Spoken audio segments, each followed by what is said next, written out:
Hello class, आज हम लोग डिस्कस कर रहे हैं लिमिटिंग रिएजेंट। एक छोटा सा टॉपिक है हमारे पास, लेकिन काफ़ी इंपॉर्टेंट है, क्योंकि इस टॉपिक या इस कॉन्सेप्ट को बिना समझे आप ये समझ नहीं पाएंगे कि रिएक्टेंट्स कंबाइन करके प्रोडक्ट बनाते कैसे हैं और प्रोडक्ट का अमाउंट कौन मैनेज करता है, कौन डिसाइड करता है कि कितने अमाउंट में प्रोडक्ट बनेगा, और उसका कैलकुलेशन, स्टोइकोमेट्रिक, न्यूमेरिकल्स, ये सारी जो चीज़ें हैं एक छोटे से टॉपिक बेस्ड है जिसका नाम है लिमिटिंग रिएजेंट। मैं आपको बता दूं, जब भी कोई रिएक्शंस होता है तो दो तरह की चीजें होती हैं।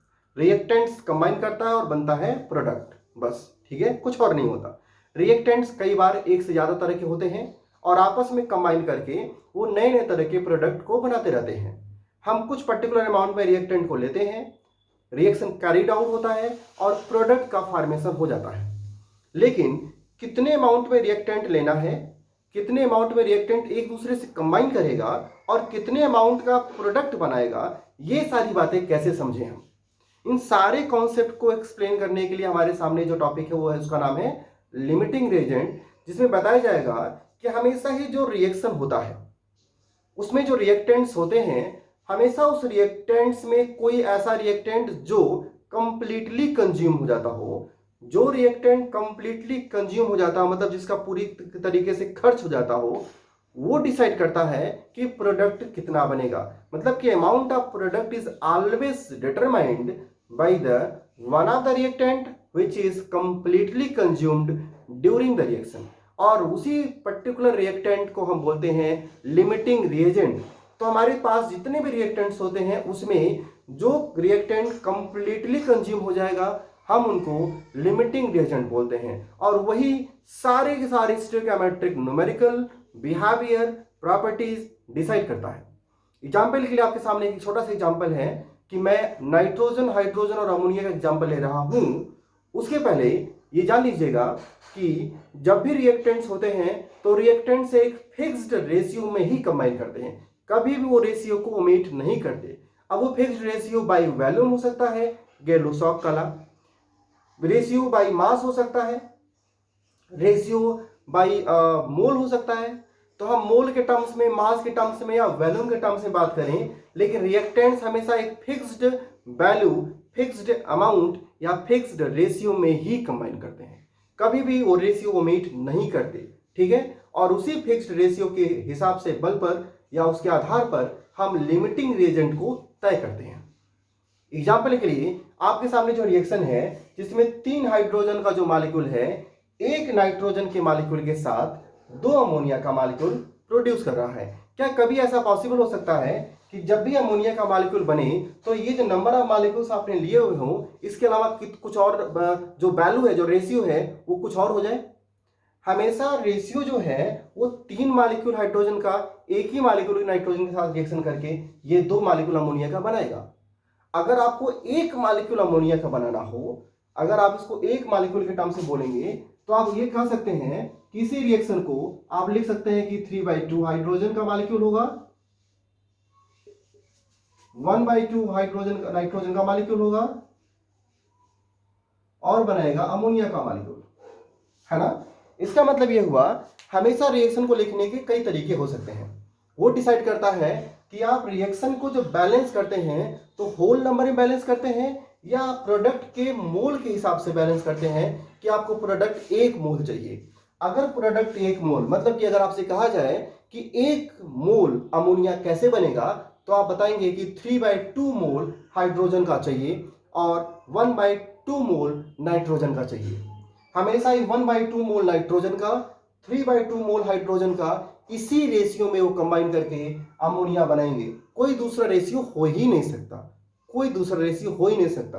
अब अगर इस रेशियो को डिस्टर्ब किया जाए तो ये मत समझिएगा कि रिएक्शन करते समय हाइड्रोजन नाइट्रोजन किसी भी रेशियो में रिएक्शन कर लेंगे अगर आप किसी एक को ज्यादा ले लेंगे या किसी एक को कम ले लेंगे, कभी ऐसा नहीं होता। हमेशा एटम का जो कॉम्बिनेशन है, मॉलिक्यूल का जो फॉर्मेशन है, बॉन्ड का जो बनना है, ये एक डिफॉल्ट प्रोसेस होता है जिसमें एटम अपने नेचर के हिसाब से, अपनी बैलेंसी के हिसाब से और अपने इलेक्ट्रॉनों के लेन देन के हिसाब से ही रिएक्शन करता है। इससे कोई फर्क नहीं पड़ता कि आप एटम मॉलिक्यूल्स को कितने अमाउंट में लेके रखते हैं रिएक्शन कराने के लिए, रिएक्शन वो अपने तरीके से करते हैं। मतलब कि participation of the atoms in the reactions are always a default process that can not be governed by the any other external process.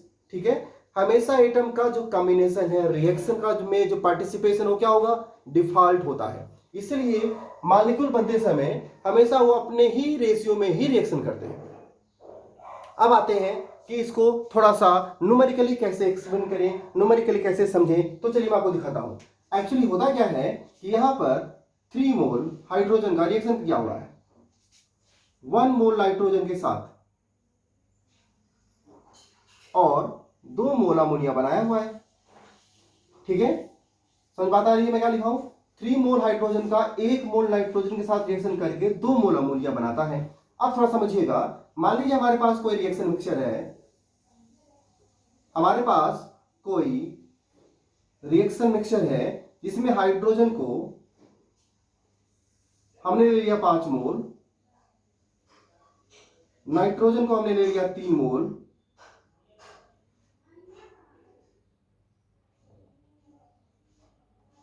सुनिएगा ध्यान से मेरी बात। हमने एक कोई रिएक्शन मिक्सचर लिया, हमसे कहा गया कि एक क्लोज वेसल है जिसमें हाइड्रोजन नाइट्रोजन की इतने इतने अमाउंट लिखे गए हैं, लिए गए हैं और इनको रिएक्शन करवाया गया। रिएक्शन करवाने के बाद अमोनिया कितना बनेगा, और थोड़ा मुझे बताइए कि इन दोनों में से लिमिटिंग रिएजेंट कौन है। तो आप बताएंगे कि 5 मोल और 3 मोल जो नाइट्रोजन और हाइड्रोजन लिया गया है, पहले समझते हैं कि क्या ये पूरा का पूरा अमाउंट आपस में रिएक्शन करेंगे कि नहीं करेंगे। तो उसके लिए ये जो ऊपर नंबर दिया गया है उसी का हेल्प लेंगे हम लोग। 3 मोल 1 मोल के साथ रिएक्शन करता है, थोड़ा क्या समझिएगा। 3 मोल 1 मोल के साथ रिएक्शन करता है, इसका मतलब कि आप कह सकते हैं कि 1 मोल हाइड्रोजन रिएक्शन करेगा 1/3 मोल के साथ।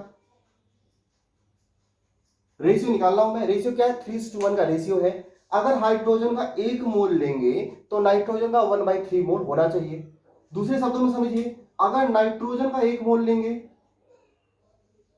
तो इसका कितना हो जाएगा, सॉरी ये तो 1 मोल पहले से है, ठीक है ना। 1 मोल नाइट्रोजन 3 मोल हाइड्रोजन के साथ रिएक्शन करता है, यही रिएक्शन का प्रोसीजर है। रिएक्शन इसके अलावा किसी और तरीके से लिख नहीं सकते, अगर लिखेंगे तो भी वैल्यू वही आएगी, तो भी वैल्यू रेशियो के टर्म्स में वही आएगी, वो डिस्टर्ब ही नहीं होगा। आप ये भी कह सकते हैं कि 1 मोल हाइड्रोजन रिएक्शन करता है 1/3 मोल नाइट्रोजन के साथ। ये दो तरीके से मैं इसको लिख के दिखा रहा हूं आपको। अगर 1 मोल हाइड्रोजन 1/3 मोल के साथ रिएक्शन करता है तो आपके पास है कितना, आपके पास है 5 मोल। 5 मोल के साथ रिएक्शन कितना करेगा, 5 मोल हाइड्रोजन, थोड़ा सा समझिएगा ध्यान से। 1 मोल 1/3 मोल के साथ रिएक्शन करता है तो 5 मोल हाइड्रोजन रिएक्शन करेगा 1/3 इंटू 5 मोल नाइट्रोजन के साथ। अकॉर्डिंग टू द रेशियो 1/3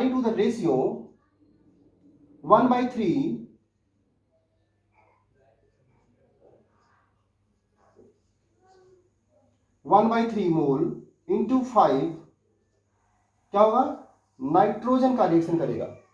1 मोल के साथ 1/3 है तो 5 मोल के साथ कितना हो जाएगा, 1/3 इंटू 5 कर देंगे। आप सॉल्व करेंगे तो 5/3 हो जाएगा। सॉल्व करेंगे तो क्या हो जाएगा, 5/3 डिवाइड करिए, डिवाइड करके बताइए कितना आएगा, तो 3 1 जा 3, यहां कितना बचा, बताइए कितना बचा, 2 20, 3 6 जा 18, 3 6 जा, मतलब कि रेशियो के हिसाब से अगर बात करें, तो 5 मोल हाइड्रोजन के साथ रिएक्शन करने के लिए नाइट्रोजन का बस 1.6666 मोल होना चाहिए, जबकि नाइट्रोजन का मोल है कितना, 3 मोल, काफी ज्यादा वैल्यू है। इसका मतलब जो रिएक्शन मिक्सचर है उसमें हाइड्रोजन तो कंप्लीटली कंज्यूम हो जाएगा, लेकिन नाइट्रोजन की वैल्यू एक्सेस होने की वजह से उसकी वैल्यू बच जाएगी। कितनी बचेगी, 3 मोल में से इसको माइनस करेंगे, 3 मोल माइनस 1.66 करेंगे तो जो वैल्यू आएगी that is called left over value of nitrogen molecule. मतलब कि रिएक्शन करते समय हाइड्रोजन का जो मॉलिक्यूल है वो कंप्लीटली कंज्यूम हो जाएगा। क्या हो जाएगा, कंप्लीटली कंज्यूम हो जाएगा। इसलिए हम कह सकते हैं कि इस गिवन कंडीशन में इस गिवन कंडीशन में हाइड्रोजन जो है वो है लिमिटिंग रिएजेंट। अगर 5 मोल हाइड्रोजन और 3 मोल नाइट्रोजन लिया जाए तो हाइड्रोजन लिमिटिंग रिएजेंट है और amount of hydrogen will be governed. जो अमोनिया का जो प्रोडक्शन है वो कौन गवर्न करेगा, कौन ऑपरेट करेगा? हाइड्रोजन, क्योंकि लिमिटिंग रिएजेंट तो वही है। नाइट्रोजन तो कंप्लीटली रिएक्शन ही नहीं किया। नाइट्रोजन कितना रिएक्शन कर रहा है? 1.666 ग्राम। हाइड्रोजन क्या कर रहा है? कंप्लीटली रिएक्शन कर रहा है। तो जो कंप्लीटली रिएक्शन करेगा वो कहलाएगा लिमिटिंग रिएजेंट और वो डिसाइड करेगा अमोनिया कितना बनेगा। अब बता भी सकते हैं कि यहाँ पे 1 मोल से कितना मोल बनेगा ये? अगर 3 मोल से 2 मोल बनता है तो 1 मोल से कितना बनेगा? बताइए 2/3 हो जाएगा। कितना हो जाएगा? 1 मोल से ये हो जाएगा 2/3 मोल। ठीक है ना? हमेशा ही उसको पर मोल के टर्म्स में आप सॉल्व करके रखिए। 1 मोल के साथ इतना मोल नाइट्रोजन का यूज खर्च होता है, रिएक्शन करता है, और इतना मोल अमोनिया का प्रोडक्शन करता है। तो 5 मोल जो कि कंप्लीटली रिएक्शन कर लिया, उसके साथ नाइट्रोजन कितना चाहिए? 1.66 मोल, और अमोनिया कितना बनेगा? 2.3 इंटू 5 कर देंगे, मतलब 10/3 हो जाएगा। 10/3 मोल अमोनिया का प्रोडक्शन होगा। ये हुआ नंबर ऑफ पार्टिकल के टर्म्स में। इसी को आप मास या वॉल्यूम के टर्म्स में भी बता सकते हैं। मैं आपको करके दिखाता हूं, देखिए।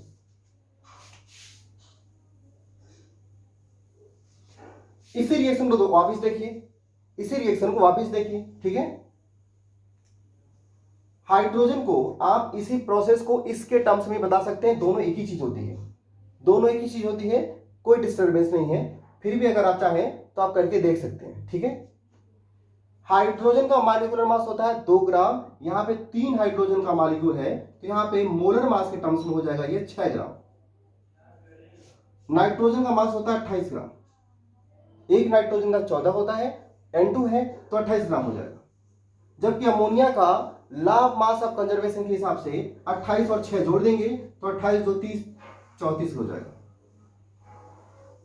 मतलब आप कह सकते हैं कि मास के टर्म्स में हमेशा ही 6 ग्राम हाइड्रोजन 28 ग्राम नाइट्रोजन के साथ रिएक्शन करके 34 ग्राम अमोनिया बनाता है।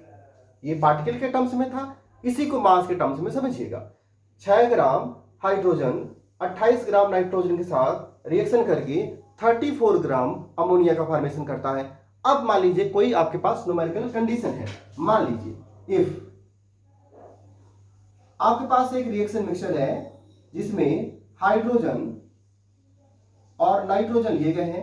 मान लीजिए हाइड्रोजन का 10 ग्राम है और नाइट्रोजन का 15 ग्राम लिया गया है।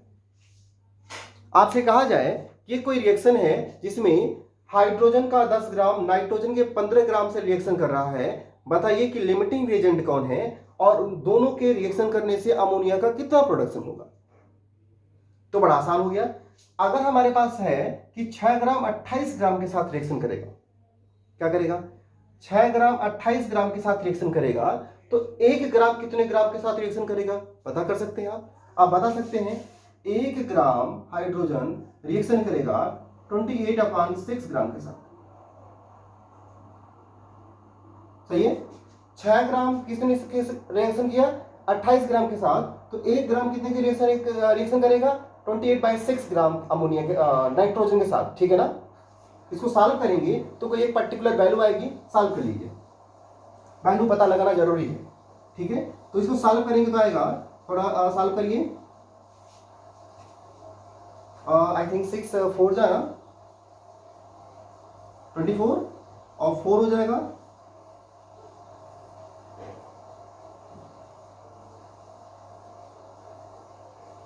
ये देखिए 4.66 ग्राम चाहिए।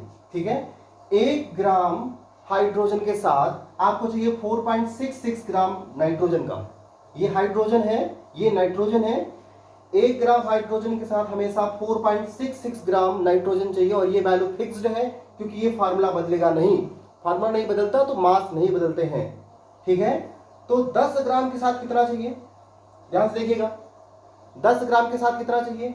1 ग्राम के साथ चाहिए 4.6, तो 10 ग्राम के साथ सॉल्व करेंगे तो 46 ग्राम हो जाएगा। इसका मतलब 10 ग्राम हाइड्रोजन के साथ नाइट्रोजन का जो अमाउंट रिक्वायर्ड होगा है वो 46 ग्राम है, जबकि आपके पास है कितना नाइट्रोजन, नाइट्रोजन कितना है आपके पास, सिर्फ 15 ग्राम है, सिर्फ 15 ग्राम है। इसका मतलब नाइट्रोजन की वैल्यू कम है। नाइट्रोजन 10 ग्राम के साथ जितना नाइट्रोजन चाहिए उससे बहुत कम नाइट्रोजन की वैल्यू है, क्योंकि 10 ग्राम के साथ चाहिए एक्चुअली 46.66 ग्राम और नाइट्रोजन की वैल्यू सिर्फ 15 ग्राम है। इसका मतलब नाइट्रोजन का अमाउंट है लिमिटिंग अमाउंट, क्योंकि लिमिटेड है, और हाइड्रोजन का जो अमाउंट है वो ज्यादा है, एक्सेस है। तो इस कंडीशन में नाइट्रोजन लिमिटेड है और आप निकाल सकते हैं कि नाइट्रोजन कितना लिमिटेड है, हाइड्रोजन कितना एक्सेस है। उसको सॉल्व करने के लिए आप नाइट्रोजन के टर्म्स में इसको सॉल्व करके दिखाएंगे। कैसे, चलिए मैं आपको करके दिखाता हूं।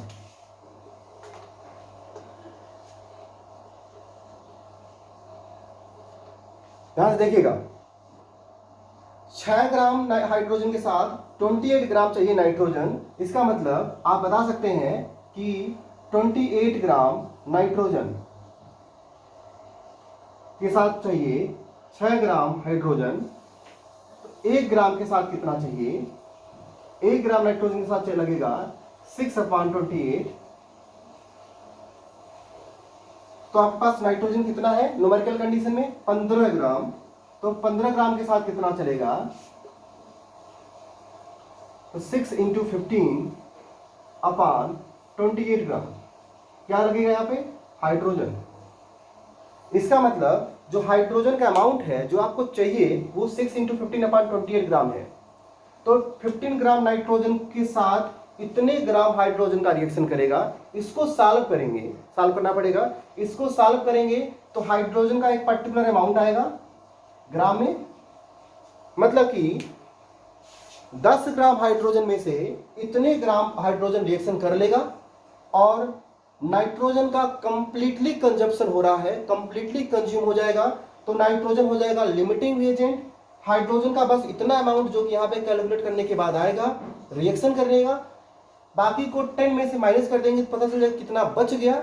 और अगर अमोनिया का मास निकालना है तो आप निकालेंगे कि 28 ग्राम के साथ 34 ग्राम बनता है, तो 1 ग्राम के साथ कितना बनेगा, तो 15 ग्राम के साथ कितना बनेगा। ठीक है, मतलब कि 15 ग्राम नाइट्रोजन अमोनिया कितना बनाएगा, 34/28 × 15 करेंगे तो वैल्यू आएगी। इस तरीके से मास के टर्म्स में इसको सॉल्व किया जाता है, मास के टर्म्स में इसको सॉल्व किया जाता है। समझिएगा ध्यान से, हमेशा ही किसी भी न्यूमेरिकल को हम लिमिटिंग रिएजेंट की हेल्प से ही कैलकुलेट करते हैं, क्योंकि हम पता लगाते हैं कि मोल के टर्म्स में कौन लिमिटिंग है, मास के टर्म्स में कौन लिमिटिंग है, वॉल्यूम के टर्म्स में कौन लिमिटिंग है।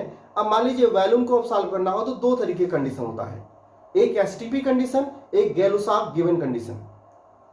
गैलुसाफ गिवन कंडीशन में बताया गया है कि अगर मॉलिक्यूलर स्पीसीज गैसियस पार्टिकल्स हैं तो उनका जो रेशियो होगा वॉल्यूम का वो हमेशा सिंपल होल नंबर रेशियो होगा, जो कि उनके कोएफिशिएंट के बराबर होगा। मतलब 3 volume ratio 1 volume ratio 2 volume. तो 3 वॉल्यूम के साथ हमेशा 1 वॉल्यूम ही रिएक्शन करेगा। तो जो भी कॉन्सेप्ट मोल का निकल के आया है वही कॉन्सेप्ट वॉल्यूम के लिए भी निकल के आ जाएगा। और आप आसानी से बता सकते हैं कि लिमिटिंग रिएजेंट कौन है। हमेशा ध्यान रखिएगा, कैलकुलेशन के बाद जो रिएक्टेंट कंप्लीटली कंज्यूम हो जाएगा वो कहलाएगा लिमिटिंग रिएजेंट। बाकी उसी की हेल्प से आप निकाल सकते हैं कि दूसरा कितना अमाउंट बच रहा है, दूसरे किसी पार्टिकल का कितना अमाउंट बच रहा है। जो बचेगा हम उसे बोलेंगे लेफ्ट ओवर अमाउंट। रिएक्टेंट जो लिमिटिंग है वही डिसाइड करेगा प्रोडक्ट का अमाउंट। इन सारे प्रोसेस के हिसाब से हम सॉल्व करके बताएंगे कि हमारा जो प्रोडक्ट है वो कितना बनेगा। आप इसी को मोल के टर्म्स में आपको मैंने बताया हुआ है कि एसटीपी पर 1 मोल की वैल्यू 22.4 लीटर होती है, तो वॉल्यूम के टर्म्स में भी आप इसको कन्वर्ट कर सकते हैं। आप कोई और भी एग्जांपल लेके बता सकते हैं, देख लीजिए। मान लीजिए कोई रिएक्शन है, एग्जांपल के लिए लीजिए, अगर मान लीजिए कोई रिएक्शन है A+2B gives out C, general ऐसे reaction A+2B gives out C। इसका मतलब C यहां पर एक एटम 2 एटम से रिएक्शन करता है, एक एटम 2 एटम से रिएक्शन करता है। तो आप बोलेंगे एक एटम 2 एटम के साथ रिएक्शन करता है और C का एक मॉलिक्यूल बनाता है, मान लीजिए। ठीक है, अब मान लीजिए कोई न्यूमेरिकल गिवन कंडीशन है जिसमें कहा गया कि ए का तीन एटम है, बी का मान लीजिए कहा गया कि 2 एटम है, तो आप कहेंगे कि एक एटम के साथ 2 एटम चाहिए, एक एटम के साथ बी कितना चाहिए, 2 एटम चाहिए, तो 3 के साथ कितना चाहिए, 6 एटम। 3 एटम के साथ कितना चाहिए, 6 एटम, जबकि है कितना, सिर्फ 2 ही है। इसका मतलब बी यहां पे क्या हो गया, लिमिटिंग हो गया। बस इतनी सी बात है। अब कितना लिमिटिंग है, कितना वो एक्सेस है ए, इसको आप सॉल्व करके बता सकते हैं कि 2 के साथ 1 चाहिए, तो एक एटम अगर इसका होगा जिसका कितना चाहिए, तब आधा, तो 2 के साथ कितना चाहिए, 2 एटम के साथ इसका एक ही एटम लगेगा, तो 3 एटम में से 2 एटम एक्सेस हो गया, एक्सेस लेफ्ट ओवर हो जाएगा, बाकी रिएक्शन करके बनाएंगे। ठीक है, इसी तरीके से आप लिमिटिंग रिएजेंट के कॉन्सेप्ट और न्यूमेरिकल को समझिए और इसका यूज करिए स्टोइकोमेट्रिक न्यूमेरिकल को सॉल्व करते समय। ठीक है, थैंक यू।